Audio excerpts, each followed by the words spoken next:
ഇപ്പോൾ കേരള നിയമസഭയിൽ ബി.ജെ.പിക്ക് അംഗങ്ങൾ ആരും തന്നെയില്ല. മുൻപ് ഒ രാജഗോപാൽ ഉണ്ടായിരുന്നു. ആദ്യമായിട്ടാണ് ഒ രാജഗോപാലിലൂടെ ബി.ജെ.പി കേരള നിയമസഭയിൽ അക്കൗണ്ട് തുറക്കുന്നത്. എന്നാൽ ഇത്തവണ ഈ ലോക്സഭാ തെരഞ്ഞെടുപ്പ് കഴിഞ്ഞാൽ കേരള നിയമസഭയിൽ ബി.ജെ.പിക്ക് എം.എൽ.എ ഉണ്ടാകും എന്നുള്ളതാണ് പുറത്തുവരുന്ന വിവരം. ഇതിനായി ചുക്കാൻ പിടിച്ചത് മേഘാലയയുടെ മുഖ്യമന്ത്രിയായ കോൺറാഡ് സാങ്മയാണ്.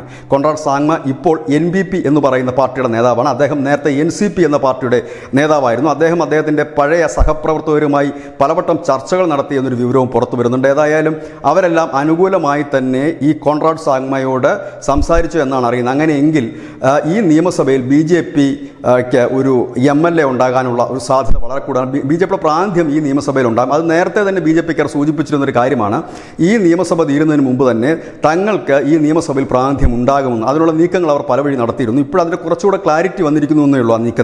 ആ നീക്കത്തിന് ചുക്കാൻ പിടിച്ചിരിക്കുന്നത് മേഘാലയ മുഖ്യമന്ത്രിയായ കോൺറാഡ് സാങ്മയാണ്. ആ കോൺറാഡ് സാങ്മ പഴയ NCPയുടെ ഒരു നേതാവ് കൂടിയായിരുന്നു. ഏതായാലും അദ്ദേഹം പലവട്ടം നടത്തിയ ചർച്ചകൾ ഫലം കണ്ടു എന്ന് തന്നെയാണ് പുറത്തു വരുന്ന വിവരം. അങ്ങനെയെങ്കിൽ ഈ നിയമസഭയിലും ബി.ജെ.പിക്ക് അംഗങ്ങൾ ഉണ്ടാകുക തന്നെ ചെയ്യും. News desk news India Malayalam.